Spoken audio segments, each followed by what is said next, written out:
afternoon, ladies and gentlemen. I welcome you to this media interaction. As is usual, we will begin with opening remarks by the two ministers. I now request the External Affairs Minister of India, Shri S.M. Krishna, to make his opening remarks. Your Excellency, Foreign Minister Baird, friends of the media, it's a great pleasure to welcome Foreign Minister Mr. Baird on his first visit to India. I wish to acknowledge his special gesture when he flew down from Ottawa to Toronto for a meeting with me on a Sunday, and he went back to Ottawa very fast so that he would be ready to face Parliament the next morning. I did extend the invitation to him, and I am indeed very happy, both at a personal level and as a wonderful gesture of increasing engagement between our two great democracies. Foreign Minister Baird's visit marks the beginning of a new phase of deeper engagement and more productive cooperation between our two countries. Today, Foreign Minister Baird and I had productive discussions on the entire gamut of our bilateral relations. We are pleased with the progress we are making on bilateral framework agreements like the Comprehensive Economic Partnership Agreement, the Bilateral Investment Promotion and Protection Agreement, and the Social Security Agreement. This is in addition to a number of agreements for cooperation in areas like agriculture, mining, and higher education signed over the last few years.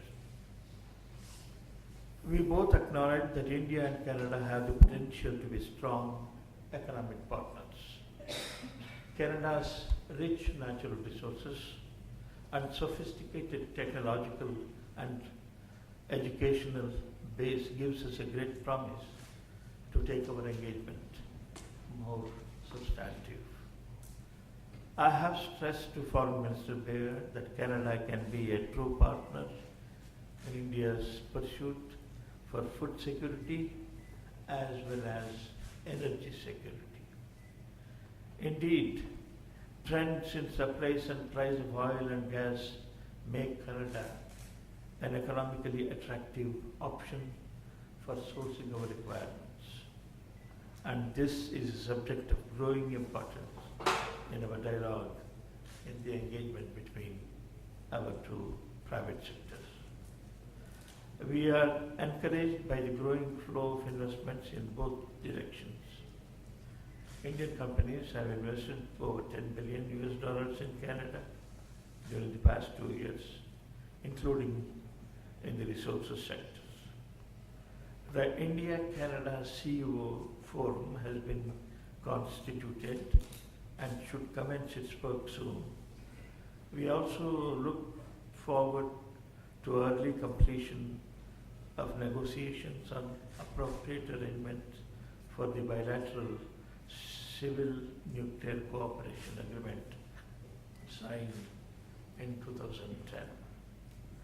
We also acknowledge the enormous potential for cooperation in the areas of science and technology, defense technology, higher education, and clean energy. We agree that our two governments should establish innovative platforms to stimulate collaboration in these areas. People-to-people ties are very strong. A million-strong Indian community is an integral part of Canada's vibrant society and acts as a bridge of friendship between our two countries. Canada is a rapidly growing destination for Indian students who want to pursue higher studies. Canadian government support helped make the Year of India in Canada in 2011 a great success. I invited Foreign Minister Baird to host a year of Canada in India. India and Canada are part of the wider Asia Pacific community, the Commonwealth and the G20. The challenges of terrorism, proliferation, and maritime security are of concern to both countries. We welcome Canada's support for India's membership of the 4 international export control regimes. Foreign Minister Baird and I will continue our discussions later after this media intervention. Foreign Minister Baird and I agreed our two countries should deepen and broaden our dialogue and consultations on political and strategic issues, as well as on economic cooperation. We look forward to making this dialogue a regular feature. Finally, Foreign Minister Baird and I discussed the visit of Canadian Prime Minister Stephen Harper, who has been a strong advocate of closer India-Canada ties later in the year as an opportunity to raise the relationship to a qualitatively new level. Thank you. Well, thank you very much, Minister. I want to thank you again for the very kind invitation to travel and to visit India. This is my third day in the country, and it's simply overwhelming. I've enjoyed the trip immensely. I want to thank you as well for the generous welcome, me and my delegation. The government's been very kind. The Prime Minister of Canada, Right Honourable Stephen Harper, and Prime Minister Dr. Singh have established a very good, cordial friendship and relationship, both personally and professionally. And we are very pleased with the solid footing the relationship between Canada and India is on, but even more pleased with the trajectory that is going in very much in the right direction and improving each and every day. And that's because of the leadership of the two Prime Ministers and of your government. We enjoy such strong people-to-people ties. We have, I'm pleased to be joined by my Parliamentary Secretary, Deepak O'Brien, who has been in the Department for 6 years and has served in Parliament for 15 years. He's a key interlocutor for our relationship, and I'm pleased that he could join me. We enjoy so many things in common, and principally values. We're both liberal democracies. We're both pluralistic societies who welcome diversity as a strength.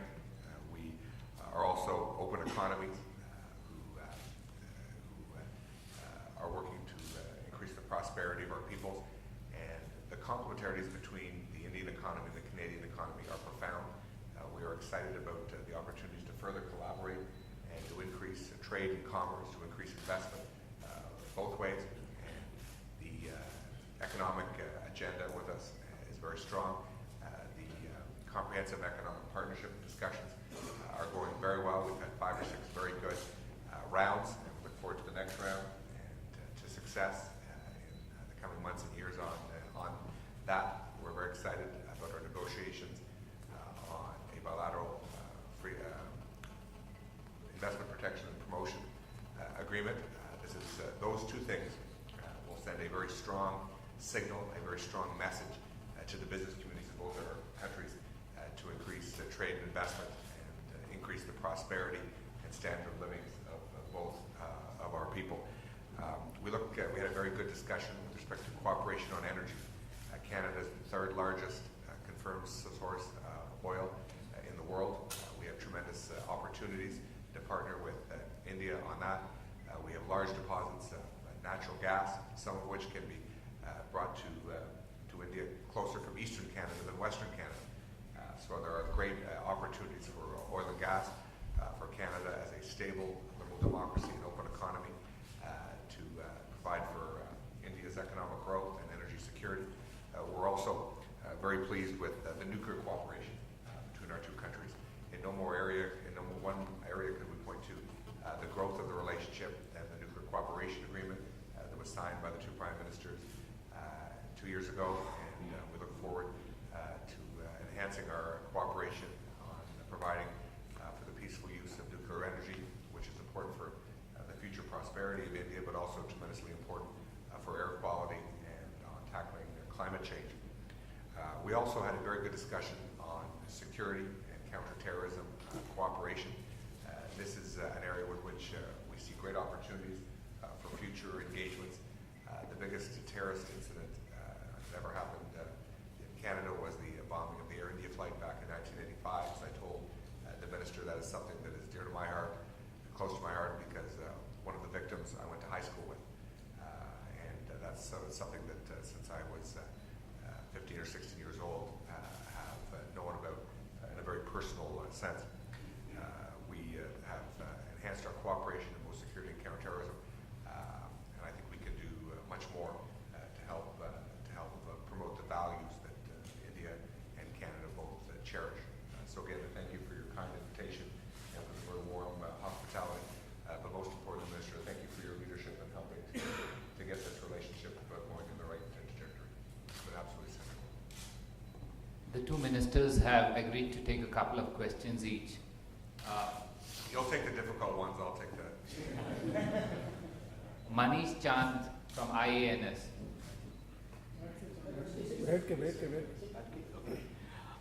I have a set of two interlinked questions. The first one is for External Affairs Minister, Mr. Krishna. So what are the issues holding up the implementation of bilateral civil nuclear deal? It's been 2 years since we signed that, but we haven't seen much visible progress. And my second question is for Canadian Foreign Minister. Excellency, when will Canada start supplying uranium to India? Are you looking for additional conditionalities on top of what we have with, say, for example, Russia and France? Thank you. Well, about the civil nuclear agreement signed in 2010 during Prime Minister Dr. Manmohan Singh's visit to Toronto, it is an important milestone in our relationship. Nothing is holding up the implementation of the agreement. Only two governments are in the process of working out the arrangements, the details, which is being negotiated, and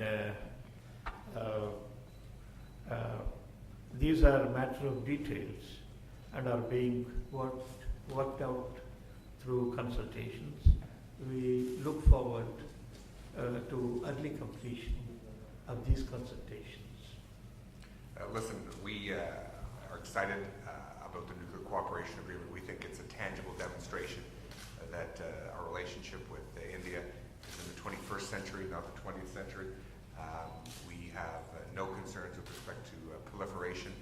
Those concerns and issues are in the past. We came to agreement. When you have to do the administrative details, often they can take more time than any of us would like. But I can underline the fact that these administrative discussions, I'm confident, will be concluded in very short order. And I'd underline the issue, as I did with the Minister earlier, that we certainly have no additional concerns with respect to those discussions that we would have with the agreement that we have with the United States or with the European Union. So we look forward to a successful resolution of these administrative discussions. Next question is from Parul Chandra from the Asian Age. My question is concerning, it's for both the ministers, and India's energy needs are growing, and Canada has shale gas reserves. So was this issue of a possible sale of shale gas to India by Canada discussed at the meeting? The energy requirements of India was one of the important deliberations between the foreign minister and me. Canada is potentially an important source of oil and gas, and given the sharp increase in the availability of gas in North America and steep decline in prices of gas in North America, India would naturally be interested in to import oil and gas from North America. Indian companies are interested in investing in Canada, as also entering into long-term commitments. this is an issue of growing importance in our bilateral dialogue, and I have raised it again. Canada also attaches importance to expanding cooperation in this area. We acknowledge Canada is a superpower in energy, and naturally India would depend quite a bit from Canada. I concur with the Minister's comments. We have a significant reserves of both oil and natural gas, and we think especially from our east coast, there's great potential for commercial deals, and our government is very supportive of establishing those commercial relations. It's a significant priority of our High Commissioner here in Delhi, so those are part of the discussions, and we look forward to more work there. I think Canada can be a stable supplier of natural gas to India, and these things are primarily on our end dealt with by commercial entities, but they'll do so with the full support of our government. We think that we can be part of meeting India's growing energy needs to help power the prosperity and the economic growth that we see here, and most importantly, it can be a stable source of the national security supply for India. So we're quite enthusiastic about this in the months and years ahead. The next question is from Vishal Thapar, NewsX. My question is for Minister Baird. In your opening remarks, sir, you made a reference to counter-terrorism, but there have been reports of Sikh militants engaging openly in anti-India activity in Canada, about them indulging in hate speeches and organizing functions where Canadian politicians are also present. How would you address the impression that there is a certain permissiveness in Canada towards anti-India activities? Listen, the Minister had made a very good intervention in our meetings on this. I know both he and Prime Minister Singh have raised this in the past. Our government will do everything it can possibly do under the law to combat radical extremism by such groups in Canada. We have, going back to 2003, listed groups under our criminal code as terrorist organizations. I invited the Minister if he has any counsel, or there's additional groups that we could list, and certainly we've agreed that we've got to do more to tackle this challenge. We are completely on the same page as the government of India that it's completely unacceptable. From time to time, there are representatives, not at a senior political level, who find themselves at one of these events not necessarily knowing the radical nature or extremist nature of these militant groups, and when it's brought to our attention or we discover it, we tackle it aggressively. The Indian High Commission in Ottawa brought us a case about a year and a half ago, which we were horrified with, and we'll do more to promote and inform and educate officials, whether they be at the political level, the public service level, or the military level. The fight against extremism and radical terrorists knows no borders, and Canada will be a strong ally to India in this regard. The last question is from Tom Hoppick from Global TV. As a question for Minister Baird on Iran, but I'd like to hear Minister Krishna's thoughts on it as well. Would Canada support a unilateral Israeli strike on Iran? And if so, what red lines need to be crossed to justify that? Well, listen, we want to see this issue tackled diplomatically. We want to see every diplomatic measure necessary to bring this issue to a successful conclusion. We had some optimism for the P5+1, or maybe referred to as a 3+3 dialogue. I'm in close contact with Catherine Ashton, the EU representative for Foreign Affairs, and we'll continue to work aggressively on sanctions. And Canada has some of the most aggressive sanctions in the world. We are pleased with the unanimity of the P5+1, including China and India, who have been constructive players in these discussions. Obviously, we want to see this issue dealt with in a non-military fashion. We are deeply concerned about the nuclear program. We're deeply concerned about Iran's disgraceful human rights record, which is, if anything, not getting better, it's deteriorating. And we're concerned by Iran's hostile intentions to its neighbors and others in the region, particularly its racist, anti-Semitic rhetoric against the state of Israel, and the unconstructive role that it plays supporting terrorism in the region. Beyond that, I won't speculate, but we will put. We do believe that all diplomatic action should be necessary. If Iran wants, the government of Iran wants to resolve this issue, I think they'll have a welcome. There's an ample opportunity for them to do that. They have not taken advantage of the first 2 or 3 meetings and the other dialogues they've had with the P5+1, and I would, in the strongest of terms, encourage them to take a different course. This thing can be resolved if the government of Iran wants to. With that, we come to the end of this event. Thank you very much, ladies and gentlemen. Please.